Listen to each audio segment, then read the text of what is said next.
In a sprawling, decaying industrial complex on the outskirts of town, rust and shadows reigned supreme. The factory, simply called the factory, had once been a bustling nerve center of production, its enormous brick walls echoing with the clamor of machinery and the voices of thousands of workers.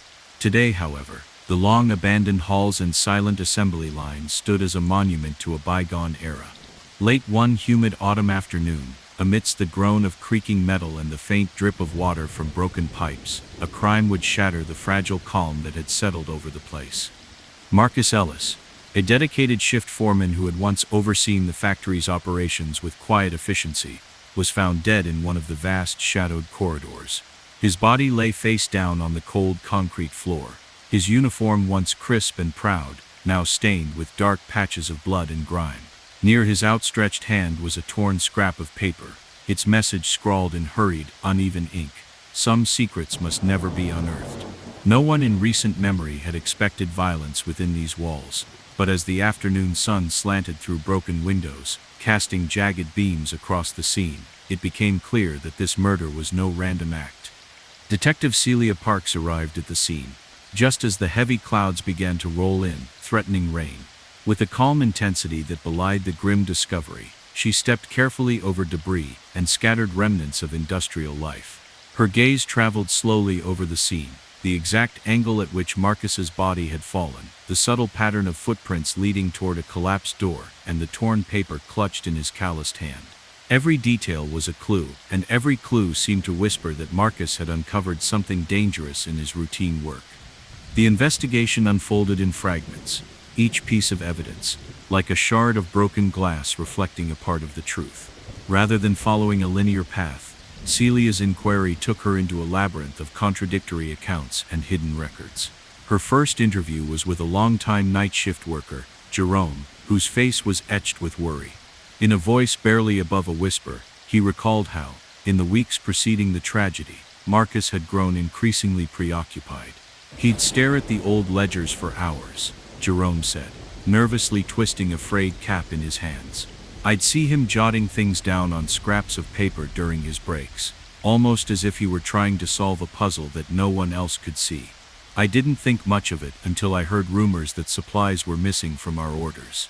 Jerome's recollection, delivered in a trembling tone, suggested that Marcus had been onto something far more than routine mismanagement. A younger employee, Teresa, remembered a conversation overheard in a cramped break room, where Marcus had mentioned discrepancies in the delivery records for replacement parts essential to the factory's aging machinery. He said the numbers never matched up, Teresa recalled, eyes downcast. It was always just a little short, maybe one bolt, a few screws fewer than expected.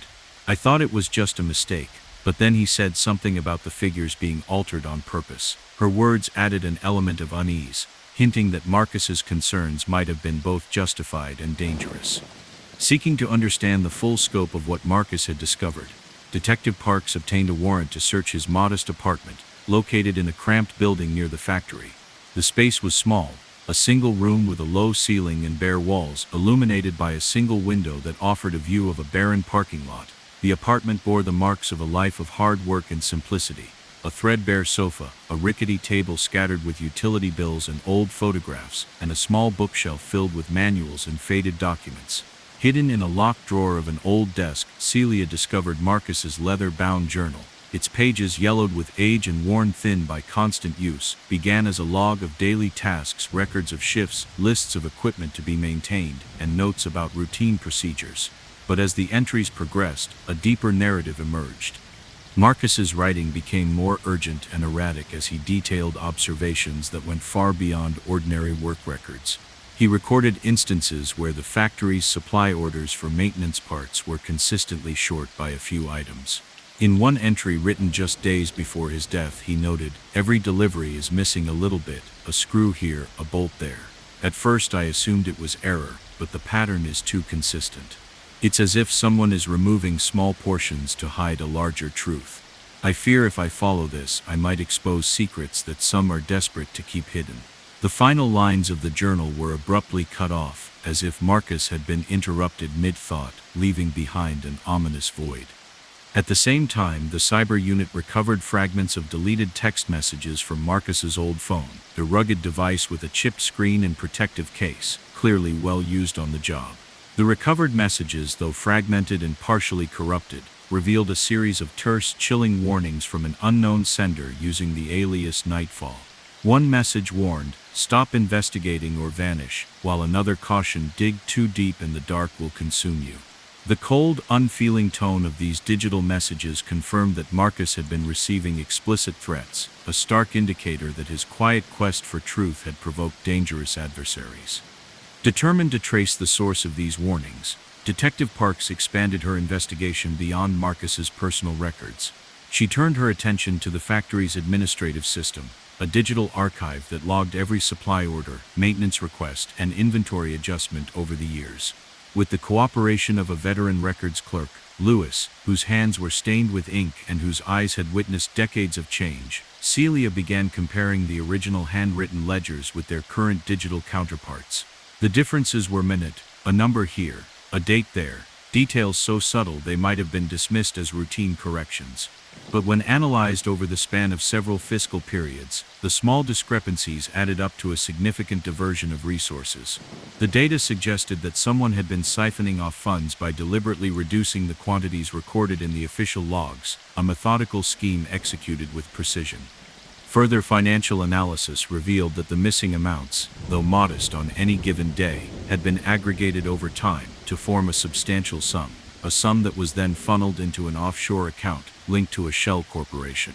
The forensic accountants traced the money through a series of electronic transactions that led back to a local supplier known as the Warehouse, a modest business that had long been part of the factory's supply chain. Employees at the warehouse recalled that shipments had occasionally arrived with quantities that fell slightly short of what was ordered, a detail that had been overlooked until now. "We always assumed it was a clerical error," one employee admitted, "but when it kept happening, I wondered if someone was taking a little extra each time." His testimony lent further credence to the notion that the discrepancies were no accident, but the result of a deliberate cover-up. As Detective Parks gathered evidence from physical documents, digital records, and eyewitness accounts, anonymous tips began to trickle in. A handwritten note, left on a file at the county office, warned in spidery script, "Numbers hide more than they reveal." Another text message, delivered to a burner phone, cautioned, "Follow the trail and you'll drown in your own secrets." Each cryptic message added urgency to the investigation, confirming that those behind the manipulation were not only aware of Marcus's probing, but were actively working to obstruct it. Realizing that the scope of the corruption extended far beyond a single incident, Detective Parks compiled her findings into a detailed report, a comprehensive dossier of hundreds of pages that interwove Marcus's desperate journal entries, the reconstructed text messages from Nightfall, meticulous comparisons of original and altered records, and testimonies from workers like Jerome, Teresa, and Lewis. The dossier painted a damning portrait of a covert operation that had been siphoning off small portions of funds over the course of years, a scheme designed to divert resources and obscure the true state of the factory's finances. The evidence suggested that mid-level administrators within the factory's management had orchestrated the adjustments, working in collusion with external suppliers to channel the diverted money into secret accounts. Federal agents, recognizing the potential significance of the case, joined the investigation. Using state-of-the-art digital forensic tools and advanced financial software, they reconstructed a nearly complete timeline of the deleted messages and the subtle alterations in the supply records. Their analysis revealed that the discrepancies followed a precise, recurring pattern that correlated with specific months and fiscal cycles, each adjustment carefully timed to coincide with periods of low public scrutiny. The financial trail was clear. Over the course of 3 years, the systematic diversion of funds had accumulated to an amount significant enough to raise suspicions of widespread corruption. Armed with the comprehensive dossier, Detective Parks briefed the district attorney, whose reaction was both grave and resolute. Recognizing that the case not only implicated several mid-level administrators, but also hinted at the involvement of higher-ranking conspirators, whose identities were shielded by layers of corporate power, the district attorney swiftly convened a grand jury at the county courthouse, a stern, imposing structure that had witnessed generations of legal battles.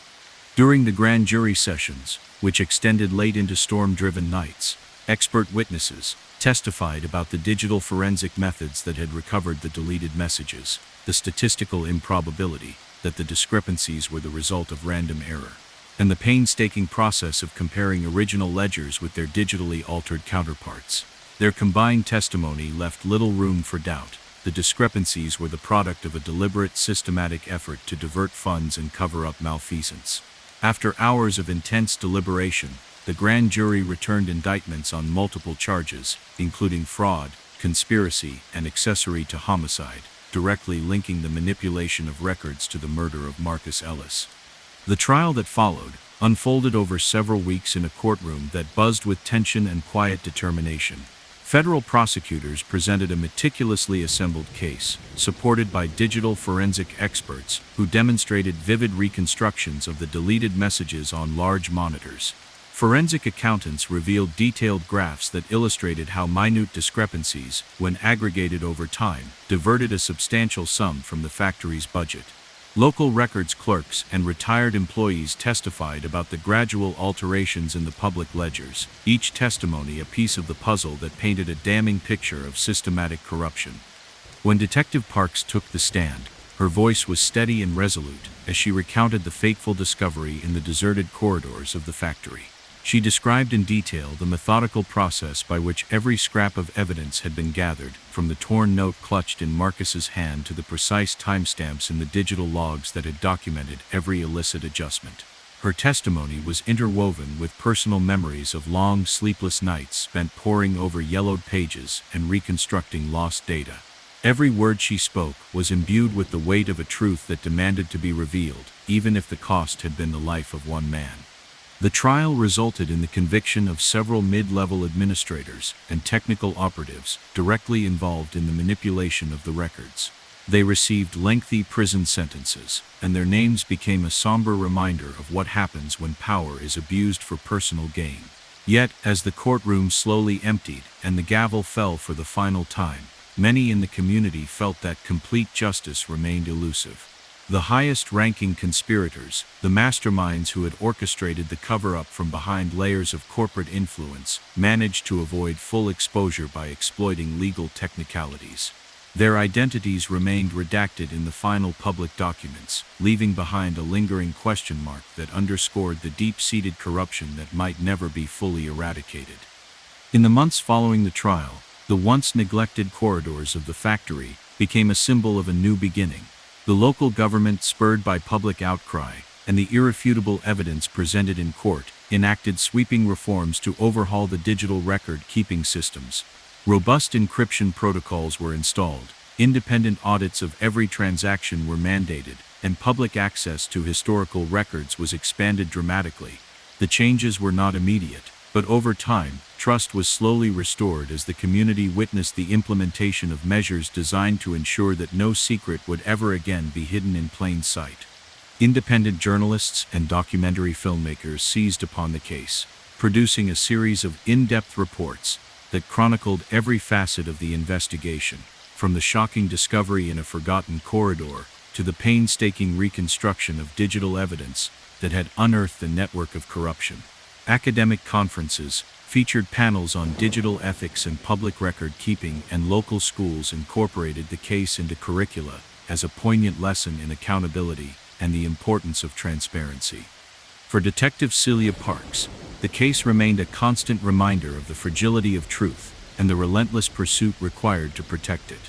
In moments of quiet solitude, as she reviewed the recovered journal entries and the digital logs that had revealed the hidden discrepancies, she recalled the quiet determination of Marcus Ellis, a man who had dared to question the official narrative and paid the ultimate price.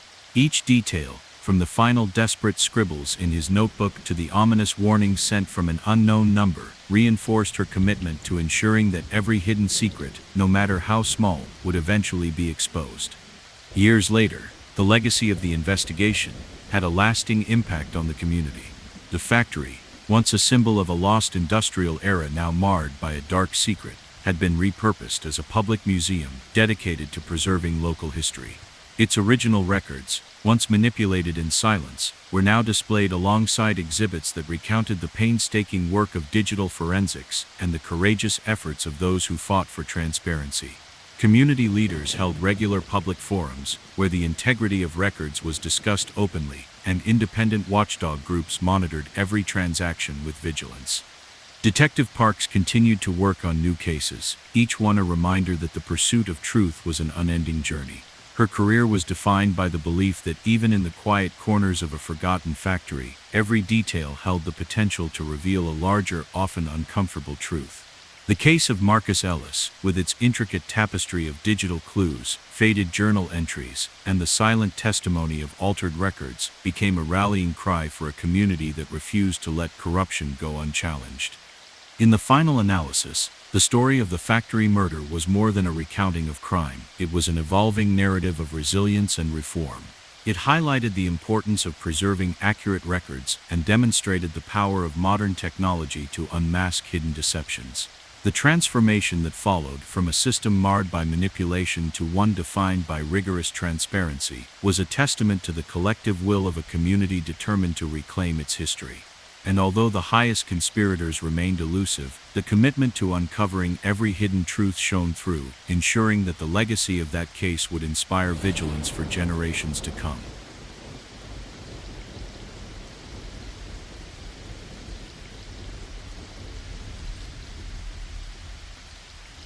The opera was alive with a vibrant symphony of sound and color that evening.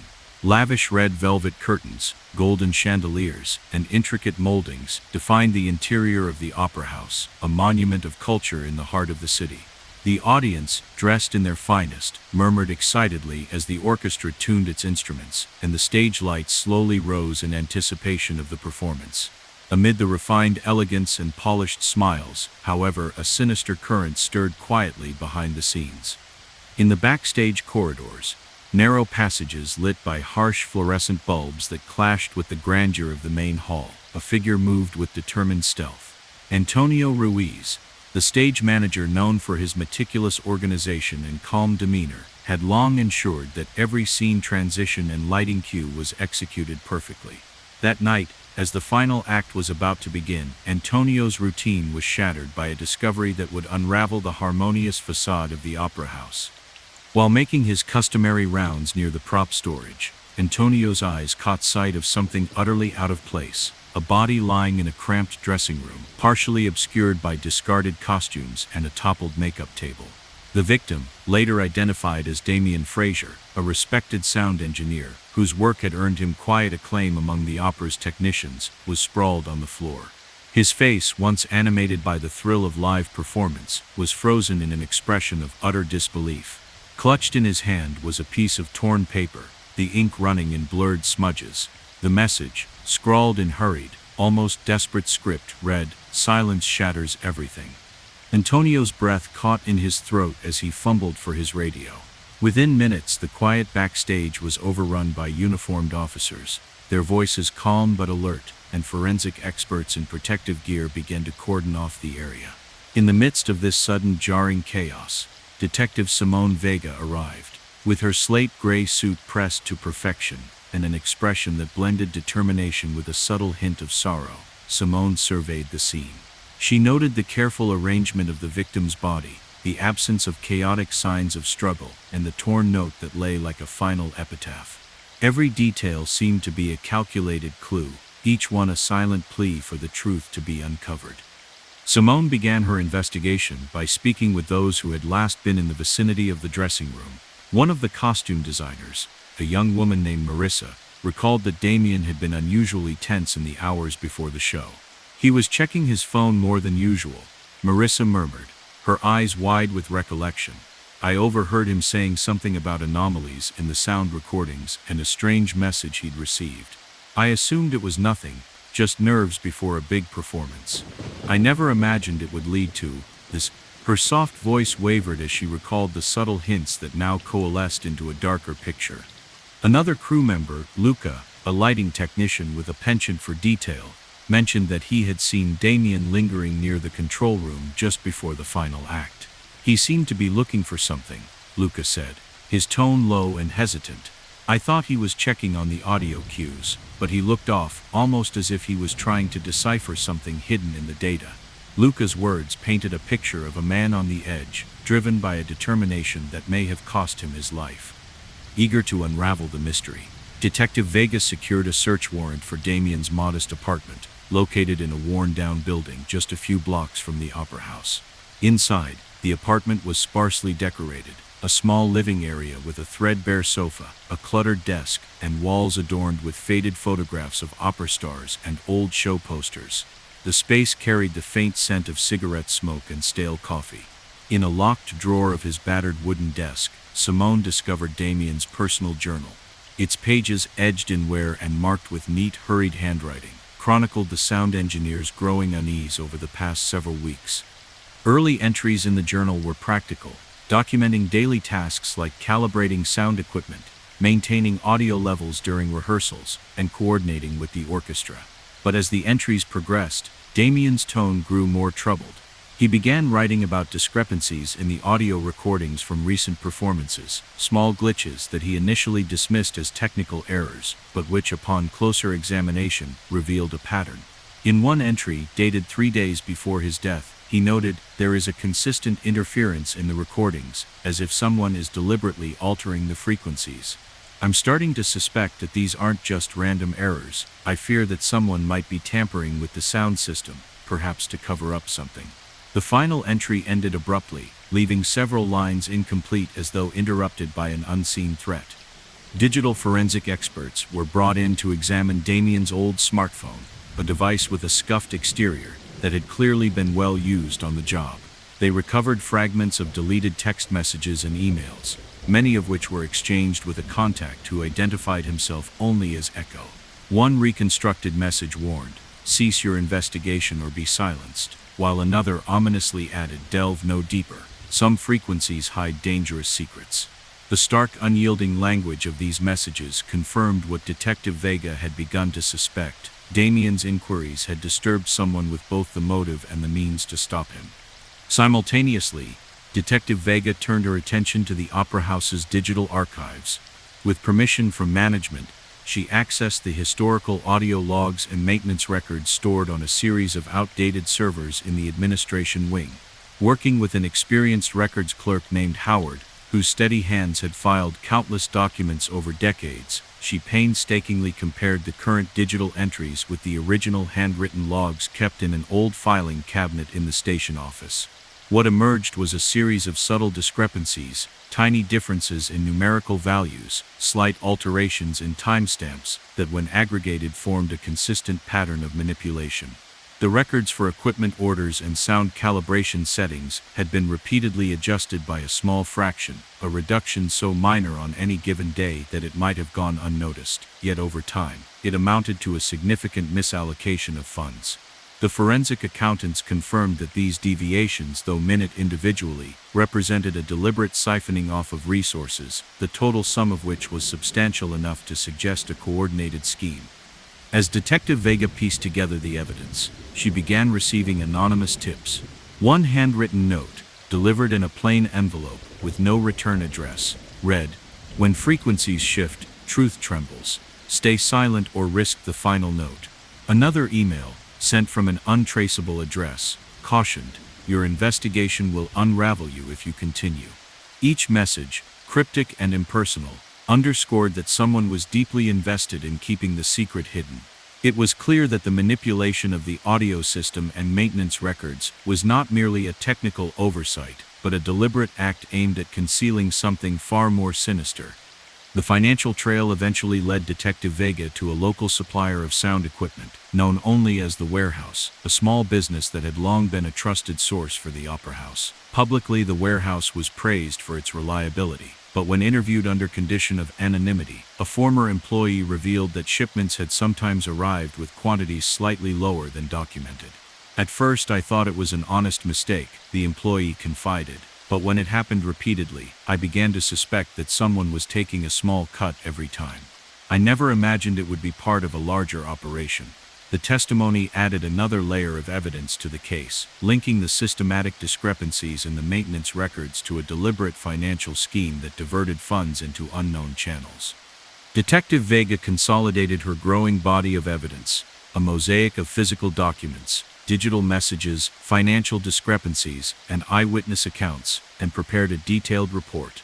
The dossier, spanning hundreds of pages of handwritten notes, digitized logs, and forensic charts, presented a damning narrative over a period of several years. A covert group of insiders had manipulated the Opera House's audio and maintenance records, diverting a fraction of funds with the aim of covering up a hidden financial scheme. The changes were so subtle that they had gone unnoticed by most, but the meticulous investigation of one man's journal and the recovered digital messages revealed the truth. Realizing the implications of the case, the district attorney convened a grand jury in the county courthouse, a sober, unadorned building whose halls had borne witness to many such proceedings. In several grueling sessions that stretched into storm-tossed nights, expert witnesses testified about the digital forensic methods used to recover the deleted messages, the statistical analysis that confirmed the improbability of random error in the records, and the historical comparisons that uncovered the deliberate alterations. Their combined testimony, delivered with precision and gravitas, left little room for doubt. After hours of deliberation, the grand jury returned indictments on multiple charges, including fraud, conspiracy, and accessory to homicide, directly linking the manipulation of the records to the murder of Damian Frazier. The trial was a protracted legal battle that unfolded in a courtroom that buzzed with nervous energy and quiet determination. Federal prosecutors presented their meticulously organized case, interweaving expert testimonies with the reconstructed digital messages that captured the stark warnings from Echo. Forensic accountants displayed intricate graphs that charted how minor discrepancies, when aggregated, diverted a significant sum from the Opera House's budget. Local records clerks recounted the gradual alterations in the official logs, their voices tinged with regret over a system that had once stood as a bastion of integrity. Every piece of evidence, the torn scrap of paper, the final incomplete journal entry, the eerie digital warnings, was laid out as a testament to the deliberate and calculated nature of the crime.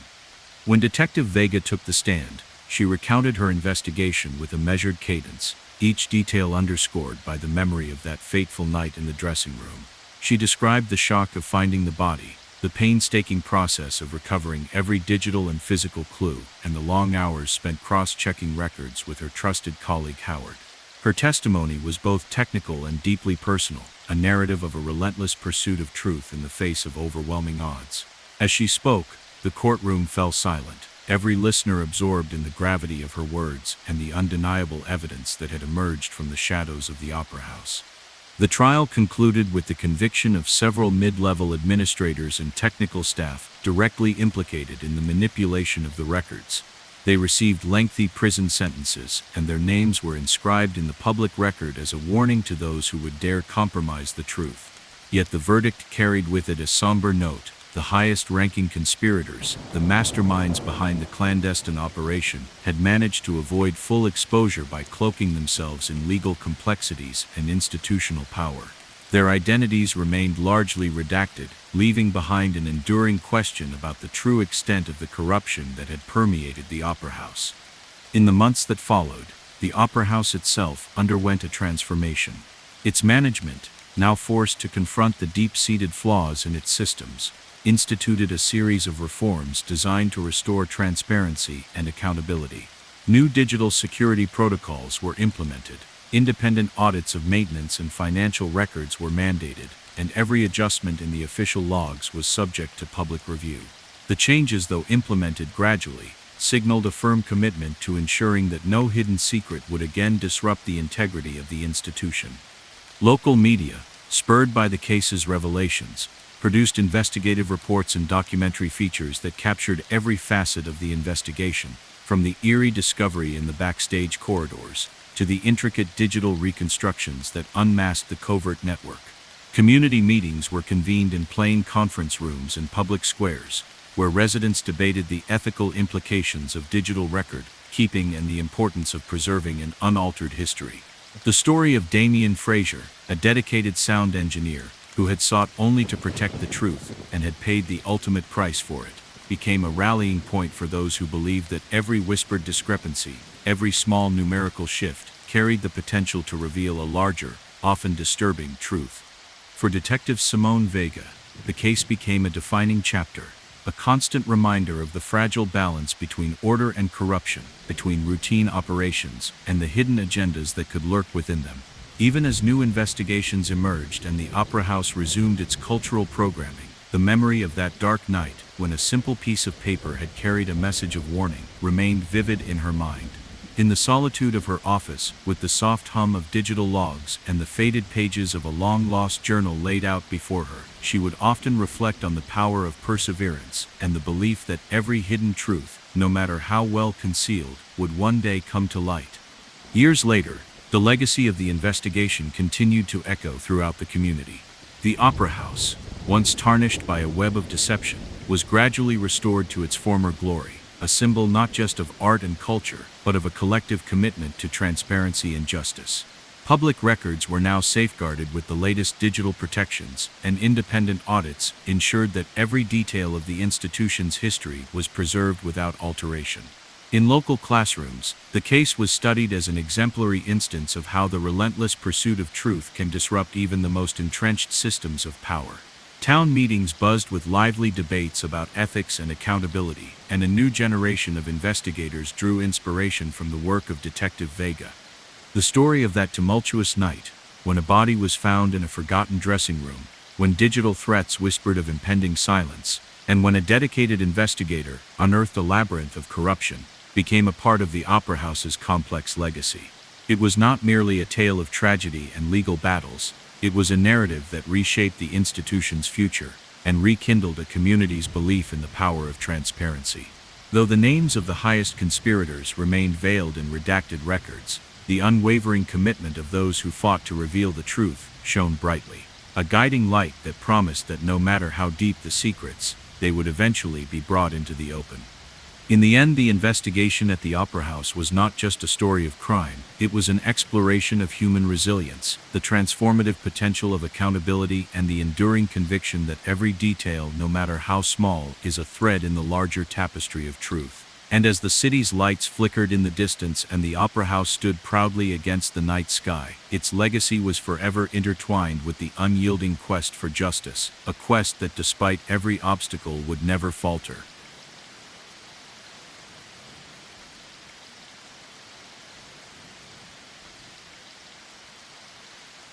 The dusk over the city's public library was deep and heavy, like an old secret waiting to be told. Rain had just ceased, leaving the pavement glossy and reflective, and the library's large arched windows shone with the faint glow of streetlights.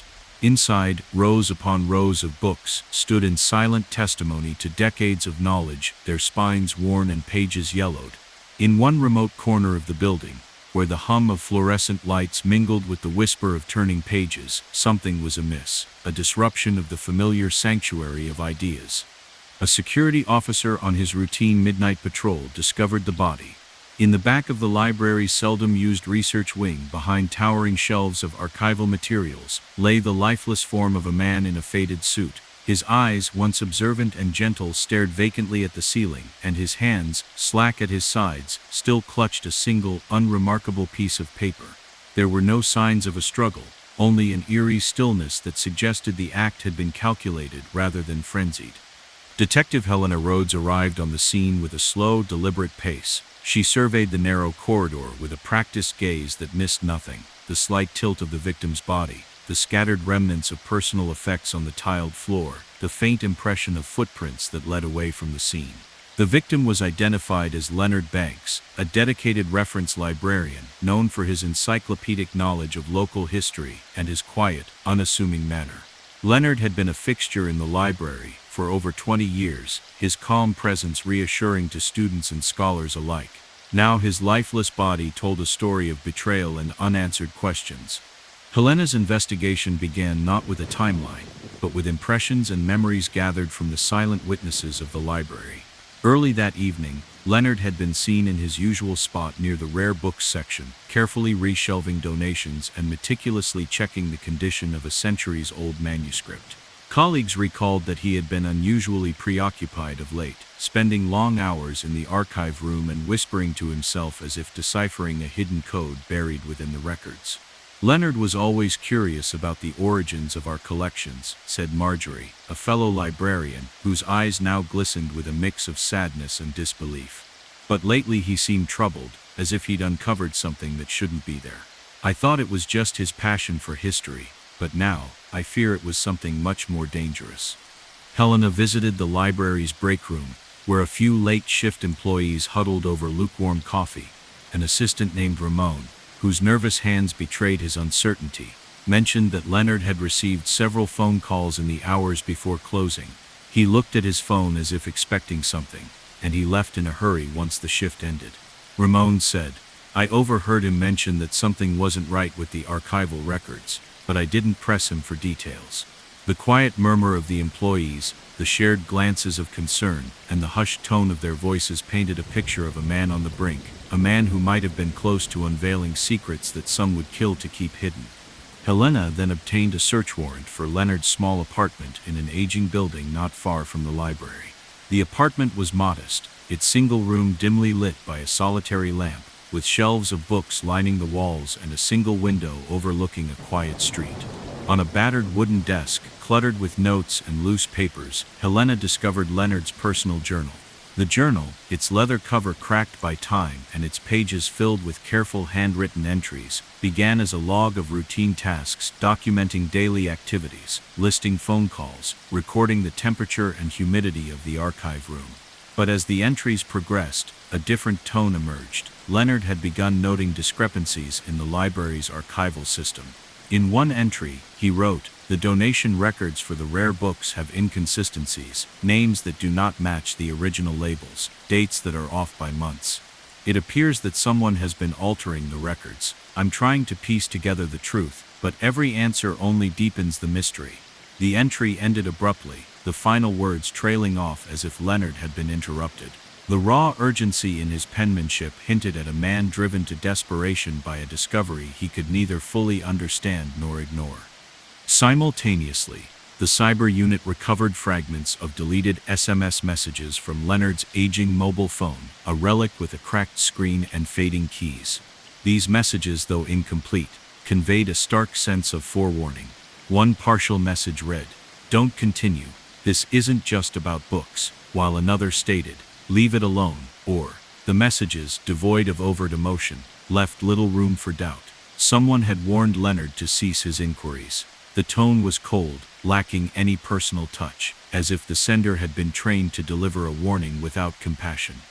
Helena expanded her inquiry into the library's own digital archives, a massive server, housed in the administrative wing and protected by layers of outdated yet secure software. With the assistance of the IT specialist, a meticulous analyst named Gabriel, she began comparing the original digital logs with the current entries in the system. What emerged was a pattern of subtle alterations, numerical data that had been changed ever so slightly, like a few seconds shaved off timestamps, or the omission of minor details in shipment records for donated items. In isolation, these differences could have been dismissed as minor glitches, but when compiled over the span of several years, they amounted to a systematic effort to rewrite history. The discrepancies suggested that someone with access to the digital systems had been quietly erasing certain facts, altering the public record of the library's cherished collections. The financial aspect of the case soon caught Helena's attention. Forensic accountants, brought in to analyze the digital logs, discovered that the cumulative effect of these alterations had led to a significant shortfall in the funds allocated for preserving the collections. A series of electronic transactions, hidden behind layers of encryption and routed through multiple intermediary accounts, revealed that small amounts of money had been siphoned off from the library's endowment fund over several fiscal years. These funds, intended for restoration projects and preservation efforts, had been diverted into an offshore account linked to a shell corporation, with no clear association with any legitimate enterprise. The evidence of financial manipulation was as damning as it was intricate, a delicate operation designed to steal from the very legacy the library sought to preserve. As the investigation unfolded, Helena received several anonymous tips. One note, slipped under the door of her temporary office in the library, was typed in plain text on a piece of standard stationery. It simply stated, "Records hide what they must not." a brief, dispassionate sentence that echoed the silent warnings found in Leonard's deleted messages. While the note contained no further explanation, its stark message reinforced Helena's belief that the corruption ran deep and that Leonard had been close to uncovering something that someone wanted desperately to keep secret. Determined to pursue every lead, Helena began to interview key figures who had been involved in the library's administrative affairs. One such figure was a mid-level manager named Colin Reeves, who oversaw the digital archiving system. Colin, a man whose face was as unremarkable as his record of punctuality, initially appeared cooperative. But when pressed about the discrepancies, his answers grew curt and evasive. "We update our systems regularly to maintain efficiency," he insisted, his voice flat. "Any differences you see are simply part of routine maintenance." Yet a careful review of Colin's own work logs revealed anomalies, unexplained gaps and unusual timestamps that suggested his involvement in the alterations was not entirely innocuous. Further probing led Helena to the warehouse, a local supplier that had provided thousands of books and preservation materials to the library over the decades. In the cramped back office of the warehouse, amid stacks of invoices and shipping labels, a longtime employee confided that shipments had occasionally arrived with quantities slightly less than what had been recorded. "It was always just a minor difference," the employee said, glancing nervously around. "I never thought much of it until I heard that similar shortfalls were appearing in the library records." His account, combined with the digital and financial evidence, painted a damning picture of a deliberate, ongoing scheme to divert funds and alter records. At this point, Detective Rhodes, Helena's superior, joined the investigation, urging a more aggressive pursuit of the case. Federal agents specializing in digital forensics and financial crimes were brought in, their advanced software reconstructing the nearly complete timeline of deleted messages from Leonard's phone. Their work revealed that the warnings had escalated in severity over time and that the adjustments in the digital records followed a consistent pattern correlating with specific periods of low oversight. The forensic accountant's charts and graphs demonstrated that the small, repeated discrepancies had siphoned off an amount significant enough to influence the library's operations and maintenance, linking the diversion directly to the Shell Corporation. With mounting evidence from multiple sources, physical, digital, and financial, Helena compiled her findings into a voluminous report. The dossier, spanning hundreds of pages, meticulously detailed every observation, every anomaly, and every piece of testimony gathered from witnesses, colleagues, and former employees. It was a comprehensive narrative that not only connected the manipulation of the library's records to a deliberate scheme, but also provided a stark explanation for Leonard's untimely death. The report was submitted to the district attorney in a series of confidential briefings, its contents an undeniable indictment of the systematic corruption that had festered beneath the surface of an institution dedicated to preserving truth. The district attorney, recognizing the case's profound implications for public trust and the integrity of historical records, convened a grand jury at the county courthouse, a building steeped in tradition and lined with records of past legal battles. In a series of intense sessions that lasted well into the storm-driven night, expert witnesses testified about the digital forensic techniques used to recover Leonard's deleted messages, the statistical analyses that confirmed the improbability of natural discrepancies in the records, and the financial tracing that revealed the flow of misappropriated funds. Their testimonies were precise, measured, and laced with an urgency born of witnessing decades of obfuscation unravel before their eyes. After lengthy deliberation, the grand jury returned indictments on multiple charges, including fraud, conspiracy, and accessory to homicide, charges that directly tied the systematic manipulation of public records to the tragic murder of Leonard Banks. The trial that followed was a grueling legal marathon, unfolding over several weeks in a courtroom filled with community members, legal experts, and a media frenzy hungry for answers. Federal prosecutors presented their case with clarity, interweaving digital evidence, financial data, and eyewitness accounts into a narrative that left little room for alternative explanations. A digital forensic expert demonstrated on large screens how the deleted texts had been recovered, each image a testament to the silent warnings that had escalated over time. Forensic accountants showcased detailed charts that traced the incremental financial losses from the minor discrepancies, while former records clerks testified about the gradual alteration of historical logs, each testimony reinforcing the conclusion that corruption had been systematically engineered. Detective Helena Rhodes took the stand as well, her voice steady and her expression resolute as she recounted the discovery of Leonard's body and the painstaking process of gathering evidence. She described with vivid clarity the damp, echoing corridors of the library, the soft rustle of pages in Leonard's journal, and the painstaking cross-verification of digital logs with physical records.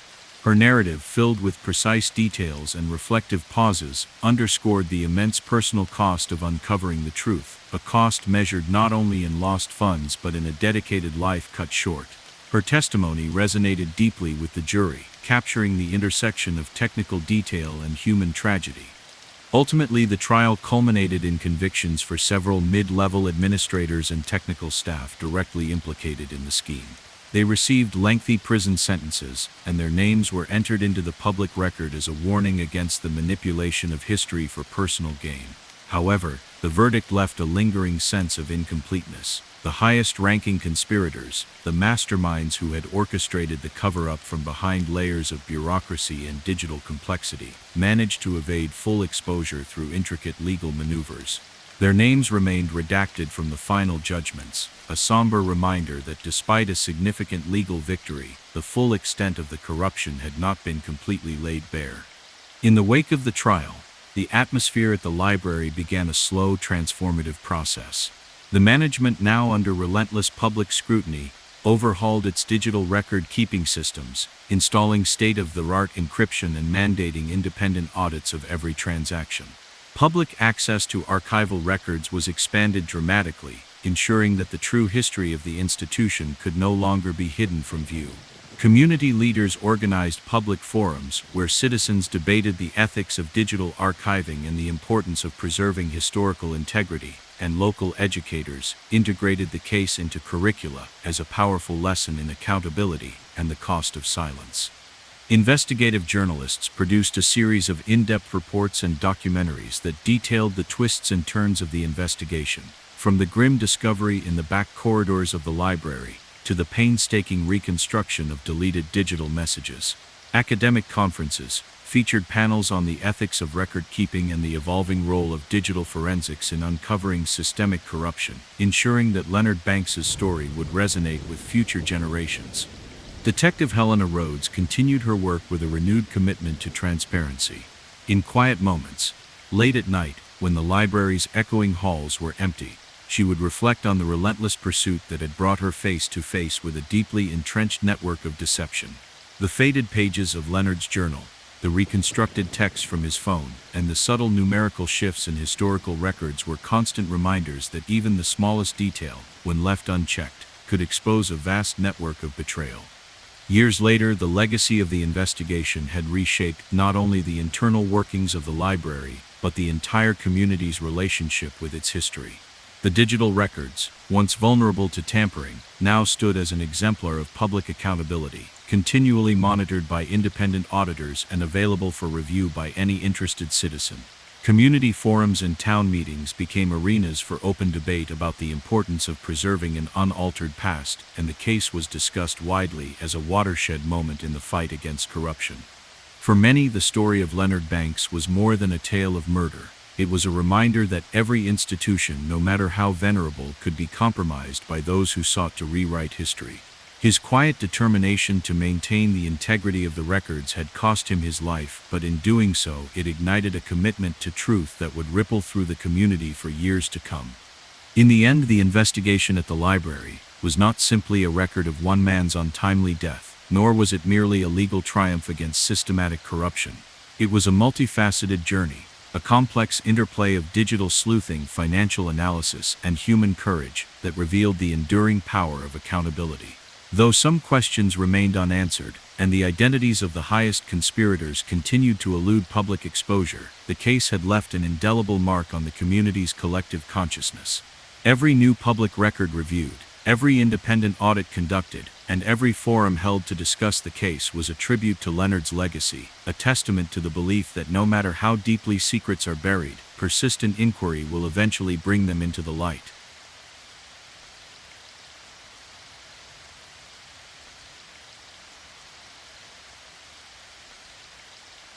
A flickering screen illuminated a narrow graffiti-covered tunnel beneath the subway station. Rain had just stopped outside, leaving the pavement glistening with reflections of neon signs from passing trains. In that underworld of concrete and shadow, something terrible had happened, a crime that would ripple through the city's underground network of secrets.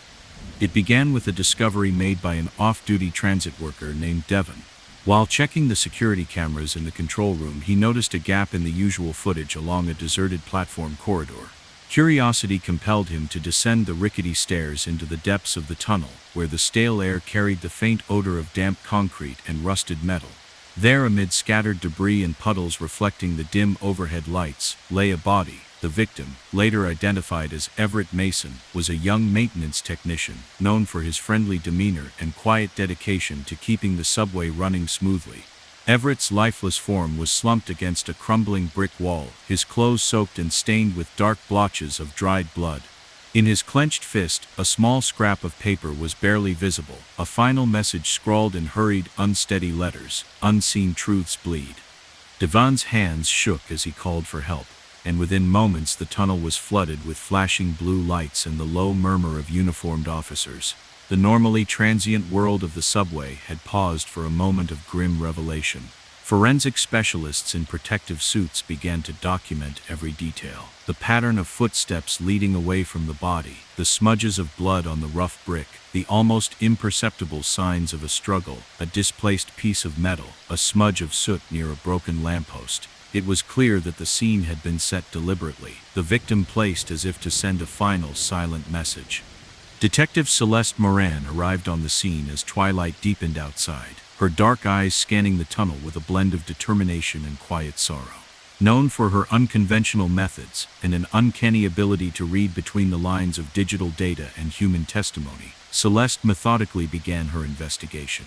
Rather than immediately questioning witnesses, she lingered in the tunnel, letting the details imprint themselves. The cold, damp surface beneath her boots, the echo of dripping water, the way the discarded paper fluttered in the slight breeze that seeped through cracks in the ceiling. There was something unsettling in the meticulous arrangement of the scene, a precision that suggested the murder was not a spur-of-the-moment act, but the calculated climax of a hidden conflict. In the hours following the discovery, Celeste collected initial witness statements from a handful of transit employees who frequented that section of the station. Raul, a young attendant assigned to clean the platforms late at night, recalled noticing Everett earlier in the evening, hurrying along the corridor as if preoccupied. He kept glancing over his shoulder and checking his phone, Raul said, his voice low. He mentioned something about a discrepancy in the system, something he couldn't quite put into words. I thought he was just worried about a shift change, but now I wonder if he was onto something more. Another employee, a security guard named Denise, recalled hearing hushed voices near the maintenance closet shortly before closing time, a conversation that abruptly ended in silence. Celeste's next step was to delve into Everett Mason's world, beginning with his modest apartment in a weathered building a few blocks from the station. The apartment was sparsely decorated, its single room bearing the marks of a practical life lived on a modest income. In one corner, a battered desk held a collection of notebooks, receipts, and a small digital camera.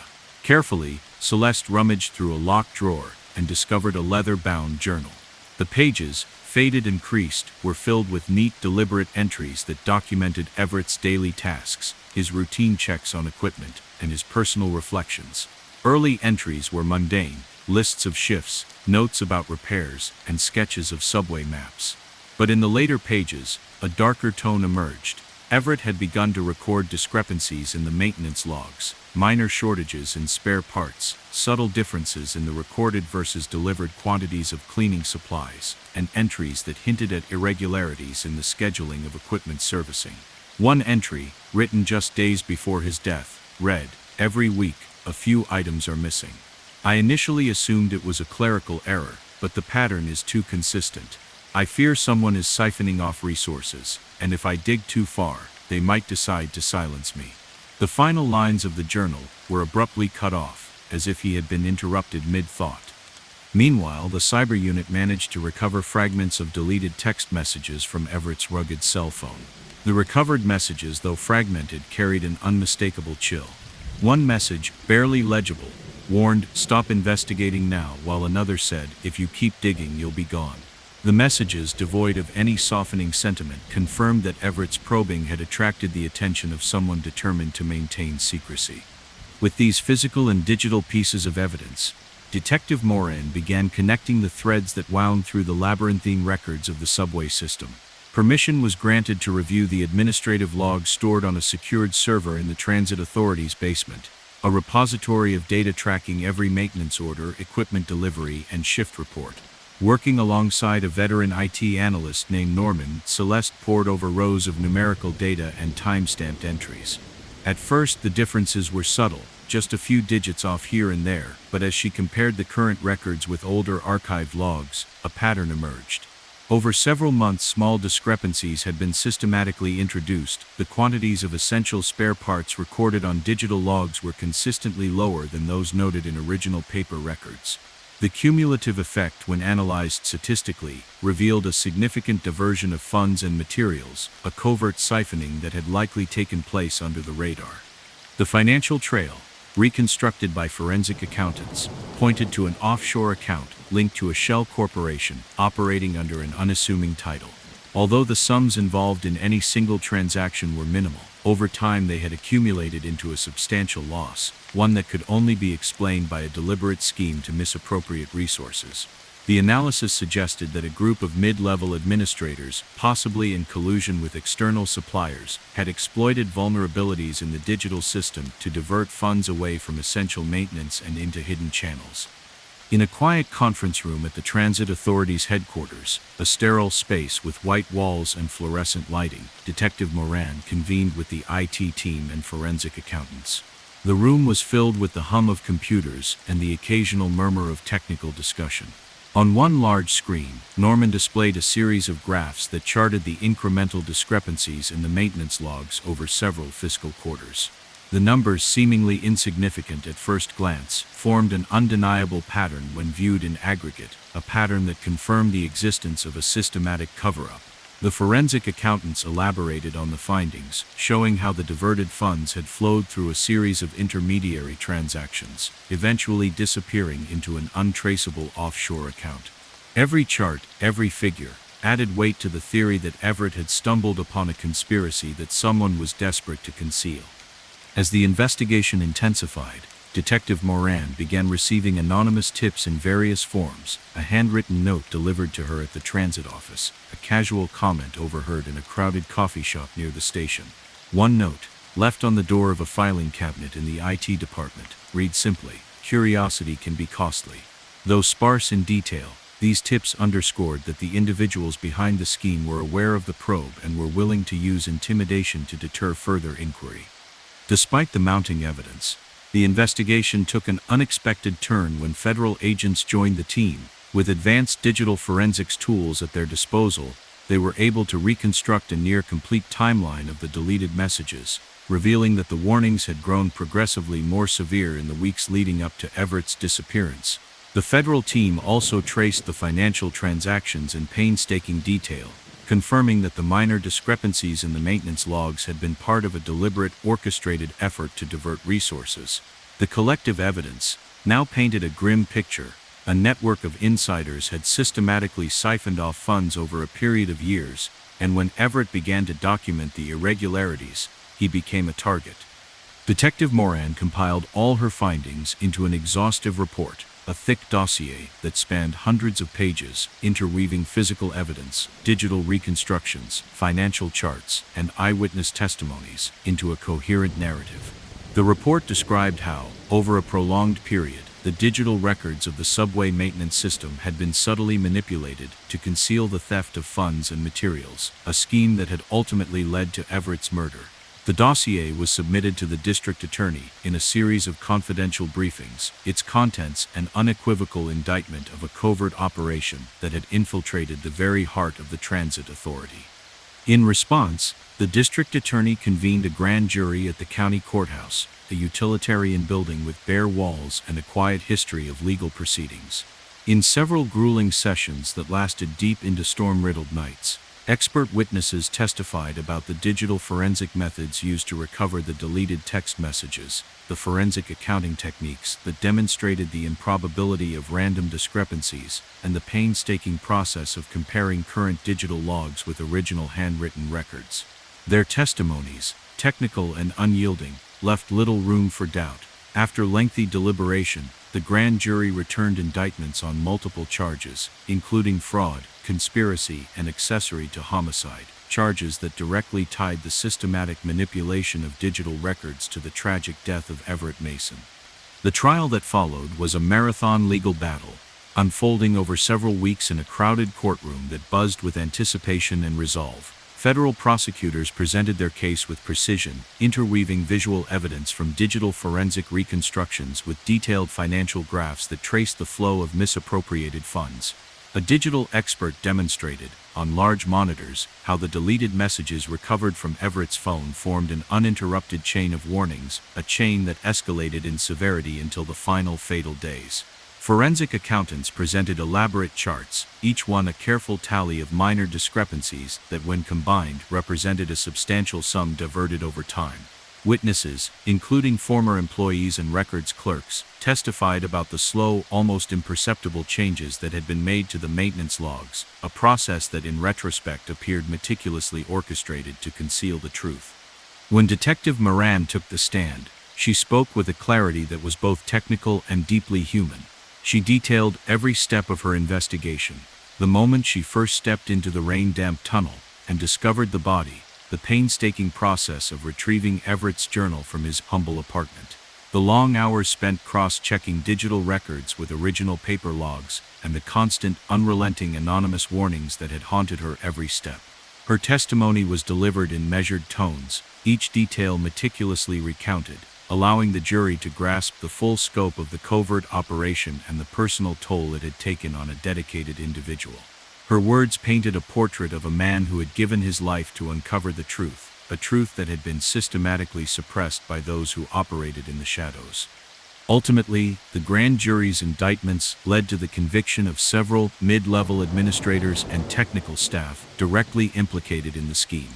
They received long-term prison sentences, their names recorded as cautionary examples of corruption within the transit system. Yet many in the courtroom and the community at large sensed that complete justice remained elusive.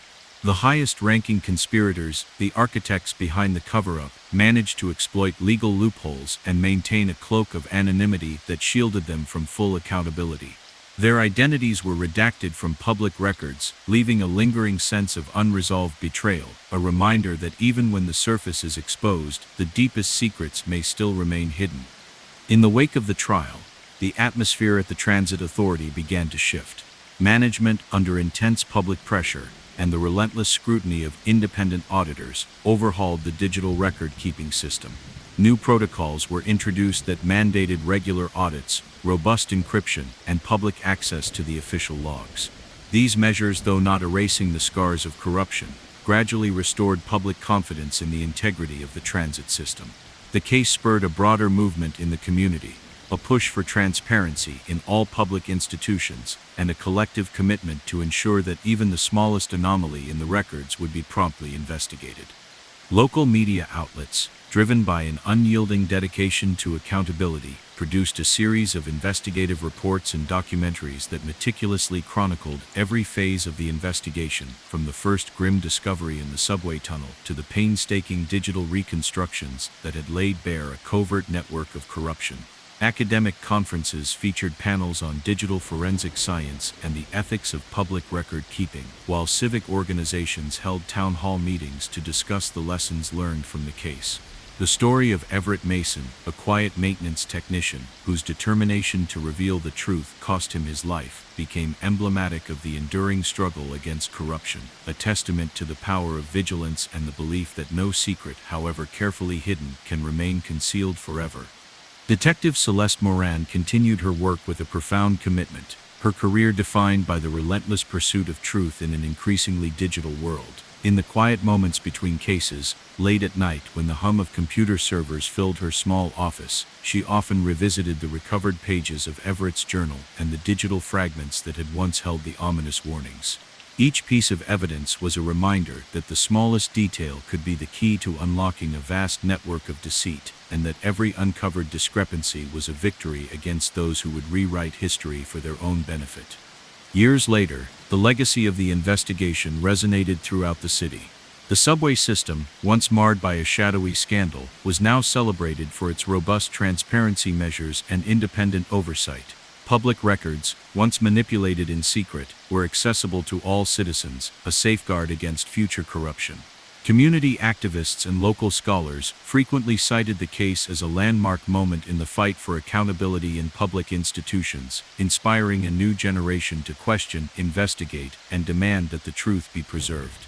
For those who had followed the investigation, the story of Everett Mason was not merely a recounting of a single crime, but a narrative of courage, perseverance, and the transformative power of relentless inquiry. It served as a reminder that even in the labyrinth of digital data and behind the veneer of everyday routine, hidden forces can shape our world, and that the vigilant, no matter how small their role, can ultimately bring those forces into the light. As dawn broke over the city and commuters filled the subway platforms once more, the legacy of that long-ago investigation continued to inspire. The digital logs, now a shining example of transparency, stood as a testament to the unyielding commitment of those who believe that every detail matters. And in every quiet review of public records and every determined inquiry into discrepancies, the spirit of a man who had sought nothing more than to reveal the truth lived on, a beacon of hope in a world where the smallest clue could spark a revolution of accountability.